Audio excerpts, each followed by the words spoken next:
much. If I could start by thanking Mary for inviting me along today.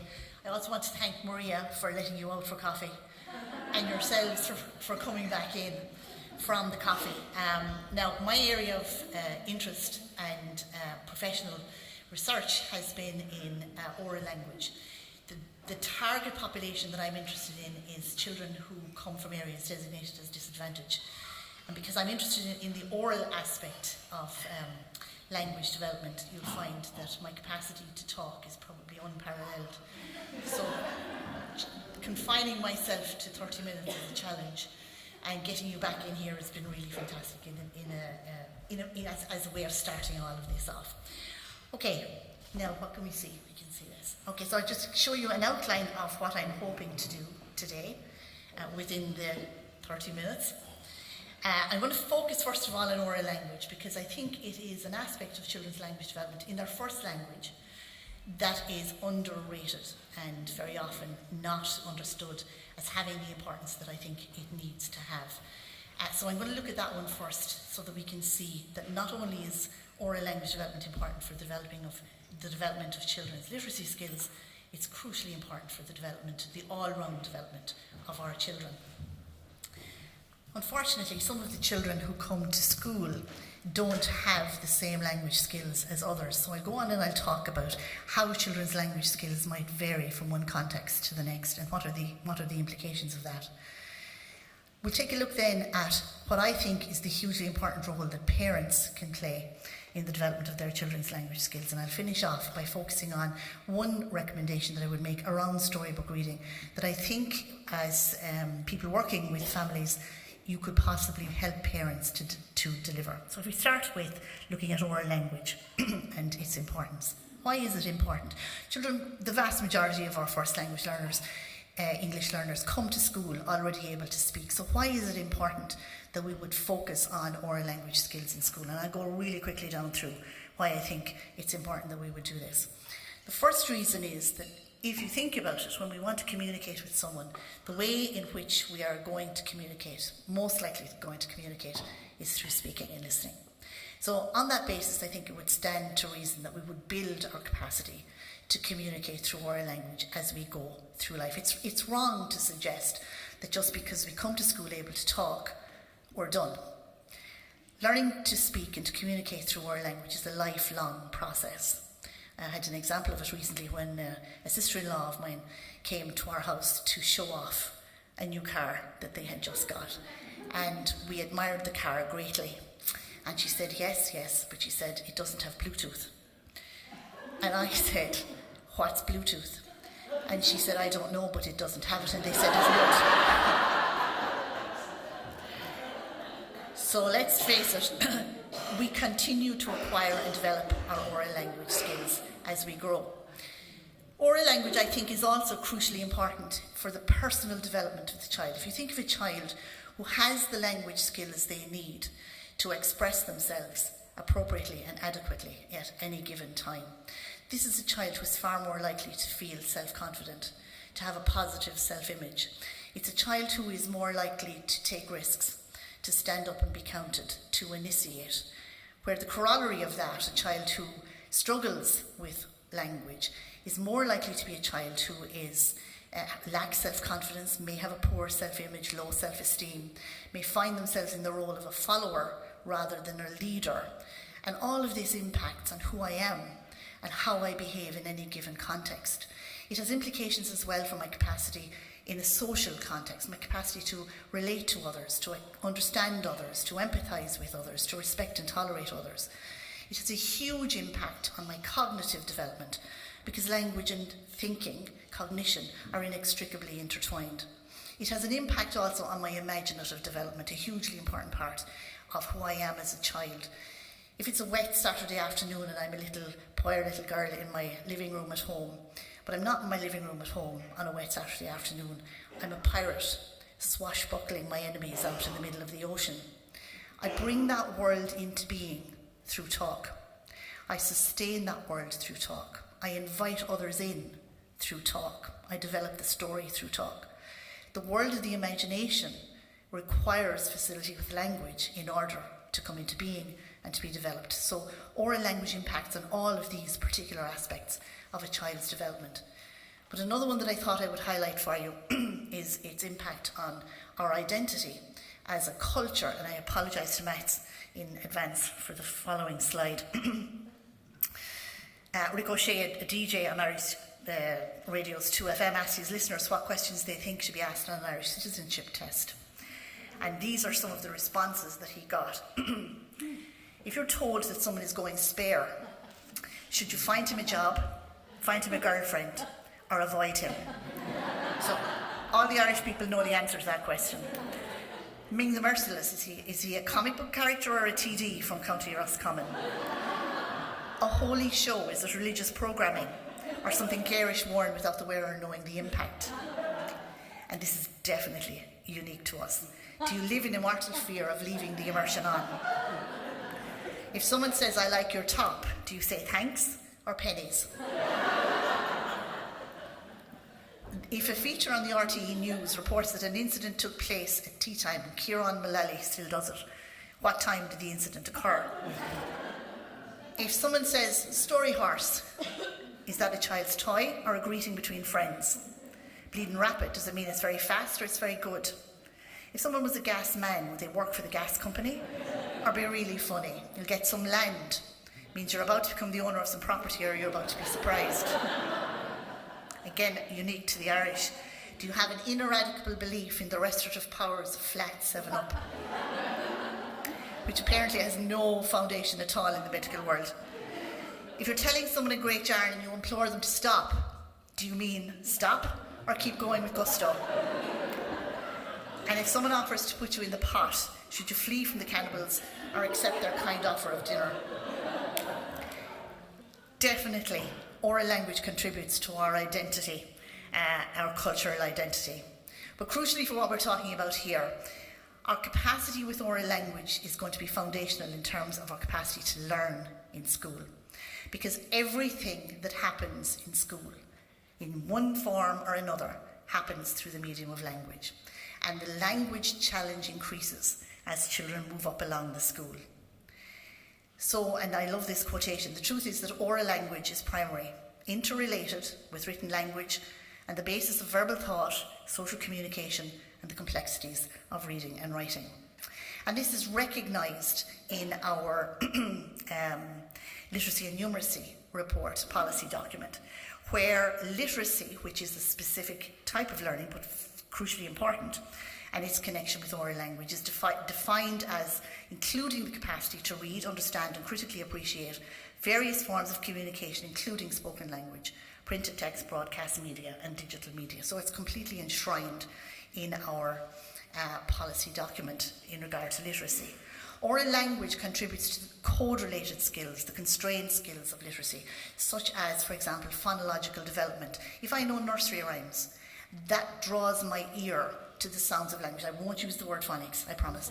But it draws my ear to the sounds of language, which begins my capacity to become phonologically aware. But more important are the broader, unconstrained oral language skills, such as vocabulary, syntax, discourse, and how these contribute enormously. And there is an abundance of research, decades and decades of research, supporting a strong correlation between oral language skills and the capacity to become literate in school. Why then would I say it is important? It is because language is the basic and essential instrument in the humanising of the species. The frustrations of the inarticulate go deep. And I will just share with you here a humorous aside from a student who, despite the fact that I told them never to memorise quotations, decided it was an important thing to do and reported this one back to me as language is the basic and essential instrument in dehumanising the species. It's not that. So given its importance, to neglect oral language in the capacity of in the process of the child learning in school is to deny the means of successful schooling for many, many students. Now, why is this the case? This is the case because we have variation in terms of the language skills that children bring with them to school. And we know that there are differences in language ability more than any other observable factor that we can measure. affect their potential for success in schooling, that language is the central achievement necessary for success in school.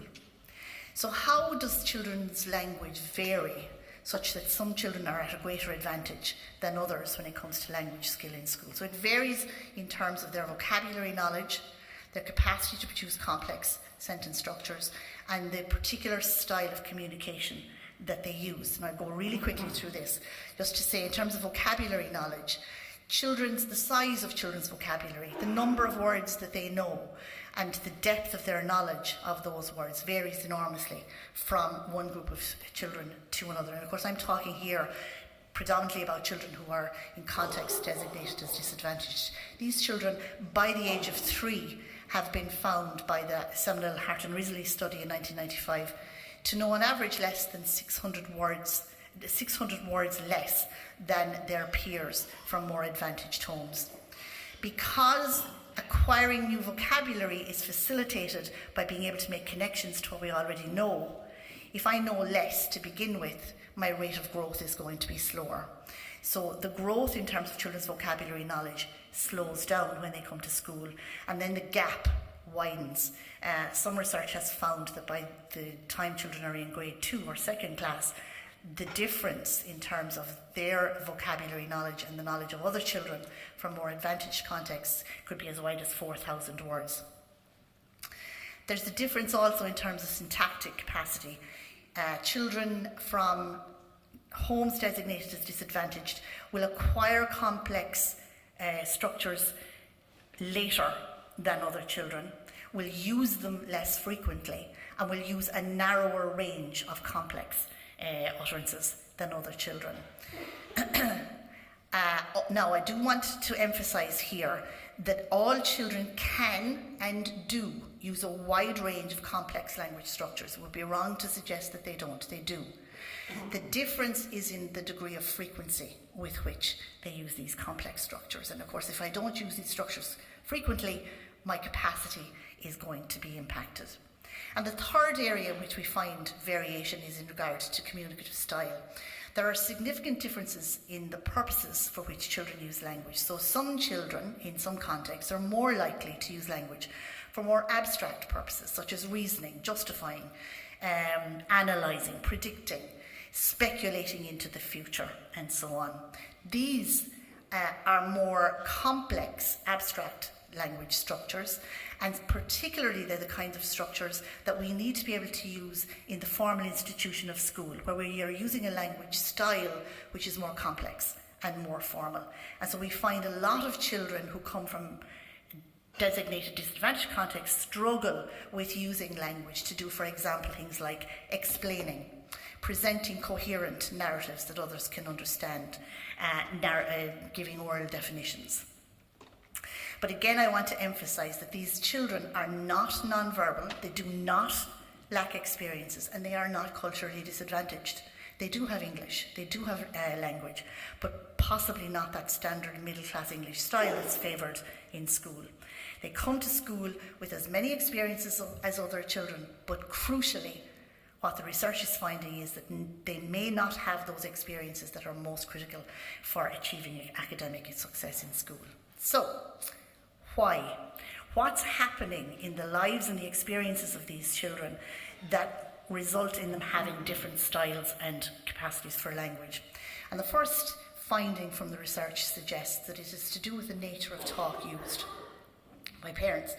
So if we think of parental interaction with children as going on a continuum from categorical on one end to reflective on the other, and to say to you that we all use language along this continuum, I'm as capable of being categorical as the next parent. But children from designated disadvantaged contexts are more likely to experience language at the categorical end than at the reflective end, and vice versa for the children from the advantaged homes. The impact of this is, if I am a parent who interacts with my child more on a categorical level, no, you can't, because I said so, you shut down the interaction. It's not going any further. Whereas if you're more further along in terms of the reflective interaction, we have far more give and take, far more interaction, far more involvement of the child in the interaction. A second reason, and I think everyone in this room is going to be familiar with this, is the extent to which children are engaged in book reading, particularly in the preschool years.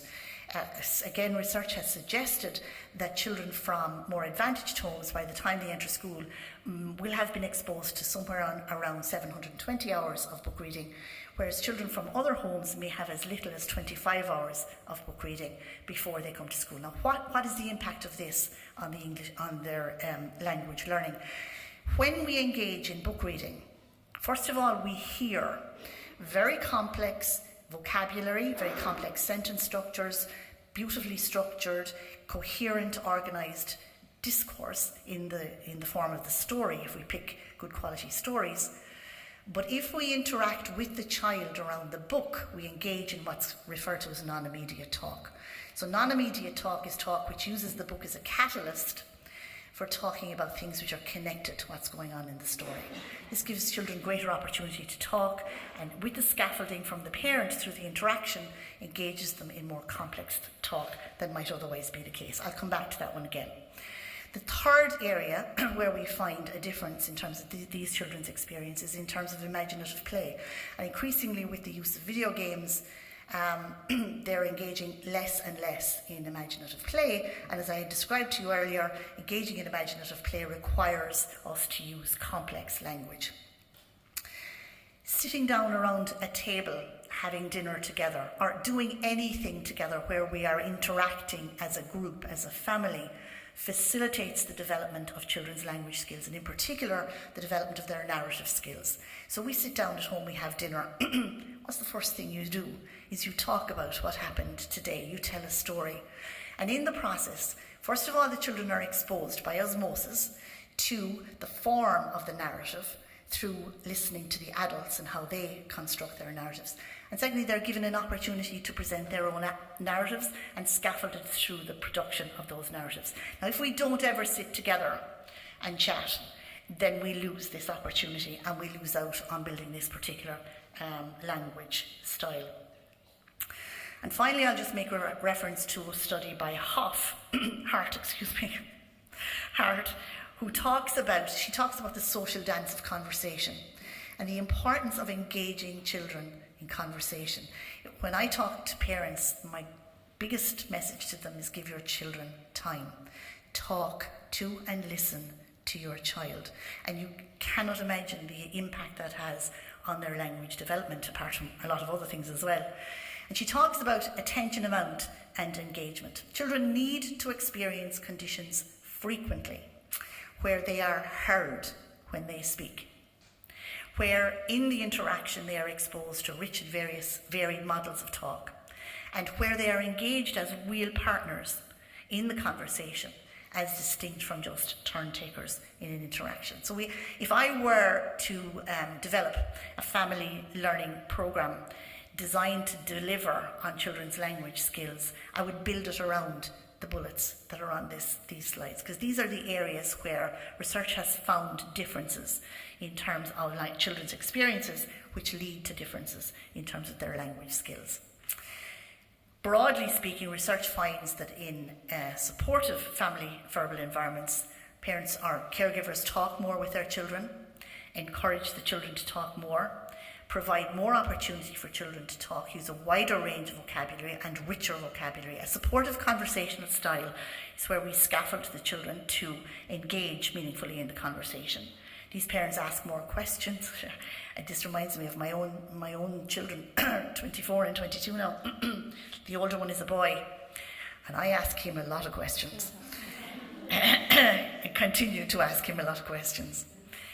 Give more contingent replies. A contingent reply is simply being a reply that builds on and follows through on what went before. Interact more for the purposes of a listening conversation. Acquire more complex language. Now, crucially, produce fewer prohibitions. Issue fewer directives, because these are, apart altogether from the impact on the growth of the child, these are the kinds of interactions that shut down talk and give more affirmative feedback, so these children feel better about themselves. I'm echoing something that Juliet said here earlier this morning. This is from Epstein in 2001. She says, however configured, however constrained families come with their children to school. We must never forget that. Families come with their children to school. So we're not just looking at a child out of context. Even when they do not come in person, families come in their children's minds and hearts and hopes and dreams. They come with their children's promise and promise. Every piece of research that has been done on parental involvement has found that it is positively correlated with an increased chance of academic success. So it's a no-brainer that we involve parents. And it has an impact on children across all races and across academic outcomes.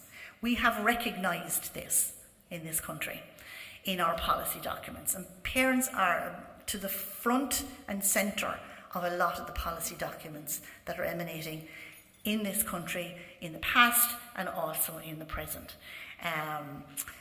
Most notably, and I think you're going to be finding something, going to be having a presentation on this one in the afternoon from the Partnership in Desh Schools paper that's been recently published, a survey of the homeschool community liaison. What they found was that the policy document identifies the importance as articulated by school principals. So the principals are the ones who said this, that parents have an impact on student literacy success specifically. This is what I was looking for.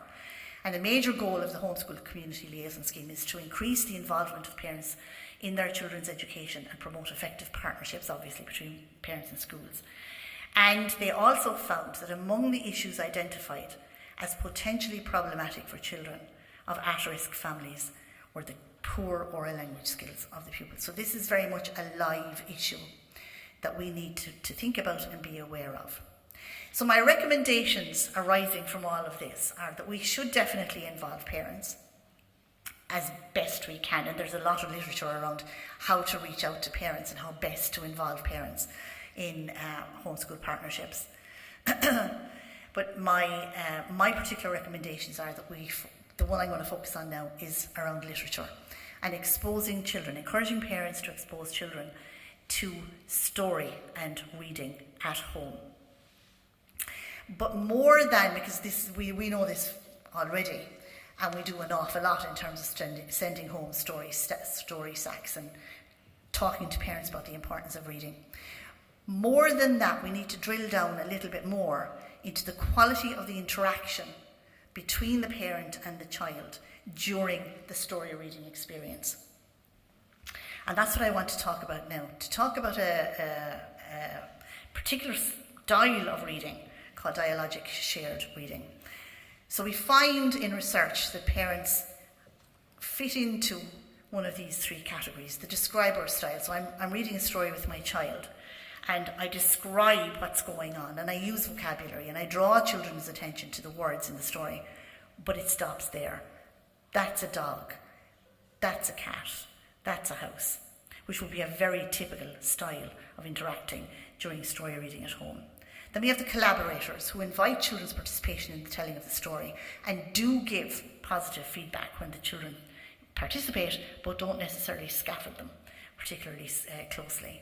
And thirdly, we have the comprehenders who engage children in a high level of extra textual talk. So this is like the non-immediate talk I was talking about before, where we use the story as the springboard and we dive into the themes and the characters and the events and the setting, what's going on in the story, and we connect that with our own lives and we spring forward into where it might take us, and we compare and contrast with experiences that we have had ourselves. And this is effectively what's described in the literature as dialogic reading. It's where we talk during the reading process on what is not immediately visible in the illustrations or in the text. And when we engage in this kind of talk with children, what we're doing is we're involving the children actively participating and producing longer utterances. And if they produce longer utterances, they will almost certainly be producing more complex language. And they will also be hearing us as parents interacting with them, producing this language. And of course, this is particularly important, not just for oral language development, but also for the subsequent development of literacy skills. So it's been found to be positively correlated with the development of their oral provides an ideal context. The children are actively involved in responding to the adult questions.